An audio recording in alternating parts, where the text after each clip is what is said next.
وازيكم متابعينا على قناة تكنو هاردوير. القناة بتهتم جدا بعالم التكنولوجيا والهاردوير، فيا ريت تدعمونا باللايك والاشتراك في القناة وتفعيل زر الجرس عشان يوصلكوا كل ما هو جديد عن عالم الكمبيوتر. يلا بينا نبدأ.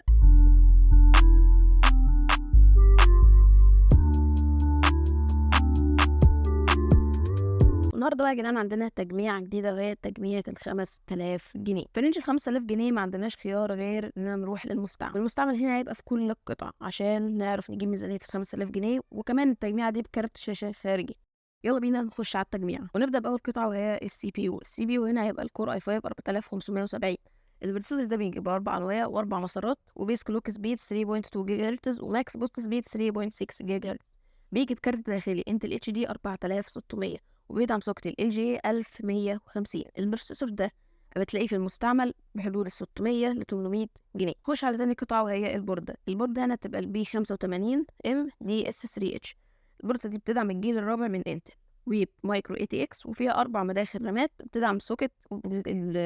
البوردة بتدعم سوكت ال LG 1150، فيها اربع مداخل يو اس بي 2 ومدخل فيجا، وفيها مدخلين يو اس بي 3 ومدخل لان ومدخل اتش دي ام اي. البورده دي بتلاقيها مستعمله في حدود ال 1500 ل 1800 جنيه. ونخش على تالت قطعه وهو كارت الشاشه. كارت الشاشه هنا هيبقى خارجي وهو الجي تي اكس 750 تي اي، كارت الشعب، وانا من رايي هو افضل فئه للتجميعات الاقتصاديه دلوقتي. الكارت ده بيجي ب 2 جيجا بايت في رام جي دي دي ار 5، وبيجي بيس كلوك سبيد 1163 ميجا هرتز وماكس كلوك سبيد 1242 ميجا هرتز. الكارت ده هيبقى حلو جدا مع البروسيسور اللي احنا واخدينه اللي هو ال 4570. هيدي اداء حلو جدا في الالعاب وبالذات العاب التريبل اي، بس هتخفض الجوده عشان تاخد فريمات متوسطه من 30 ل 40 فريم. الكارت ده قلنا سعره مستعمل من 1500 ل 1800 جنيه. نخش على رابع قطعة وهي الرام هنا تبقى هناخد رام واحدة كروشال كيت 8 جيجا، هناخد بسرعة 1600 ميجا هرتز. دي رام 3 عشان انا ادي انسب رام عشان هي بتيجي دي رام 3 وب 1600 ميجا هرتز، ودي سعرها مستعمل هتلاقيها من 300 ل 500 جنيه. نخش على خامس قطعة وهي الاس اس دي. هناخد هيك فيجن سي 120 جيجا. ما تاخدش اي، يعني لو هتجمع اي تجميعة ان شاء الله التجميع ب 1000 جنيه، اوعى تاخدها من غير اس اس دي مهما حصل. اوعى تاخدها من غير اس اس دي، ما تاخدهاش برضه، تاخدها باس اس دي. احنا قلنا هناخد الهيك فيجن سي 120 جيجا. حلو، دي سعرها هتلاقيها من المستعمل من 100 ل 200 جنيه. حلو، هتاخد الكيس، اي كيس ما تعديش ال 100 جنيه، يعني اي كيس مستعمله تكون متار،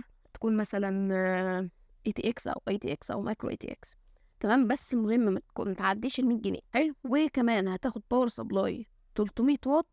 يعني هي 300 واط هيكفي بزياده قوي، لان الكارت بياخد 150 واط والبروسيسور بياخد 50 وباقي الحاجات بتاخد 50، يبقى دي كده 250 واط، فانت 300 واط هيبقى كافي بالراحه. وطبعا زي ما قلت لك لو هتاخد باور سبلاي 300 واط او اعلى، حاول ما تخليه سعره اعلى من 500 جنيه. كده توتال التجميع هيبقى 5700 جنيه بالظبط. طبعا انت لو لقيت مثلا الكور اي 5 4570 لقيته مثلا ب 600 جنيه، ده هيقلل في السعر. ولو لقيت مثلا البورده لقيتها ب 1500 هيقلل في السعر جامد. لو لقيت الكارت ب 1500 هيقلل جامد، وهكذا. فانت حاول تجيب ارخص القطع، بس برضه تعمل عليها تيست بقى وكده، وتجرب الكارت وتجرب البورده وتجرب الرام. ده كلهم هيبقوا مستعملين طبعا، فانت لازم تعمل تيست عليهم وبس كده. وبعد لما شفنا القطع اللي احنا هنحتاجها في التجميعة، نخش على تجارب الاداء في الالعاب.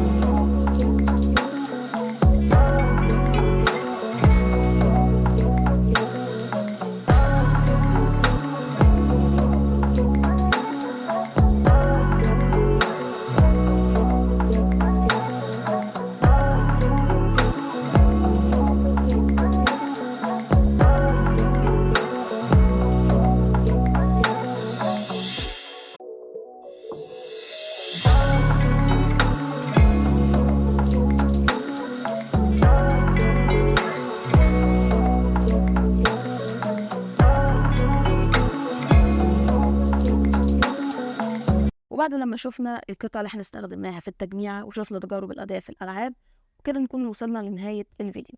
فياريت تدعمونا باللايك وتشتركوا في القناة وتفعلوا زر الجرس عشان يوصلكوا كل فيديو جديد أنا بنزله على القناة. وياريت توصلوا الفيديو ده ل 15 لايك عشان طبعا نستمر في المحتوى، وعشان أعرف إن انتوا بتحبوا التجميعات الاقتصادية. ودلوقتي انتوا هتشوفوا فيديوهين هيظهر لكم قدامكم على الشاشة، دوسوا عليهم قبل ما أقول سلام. سلام.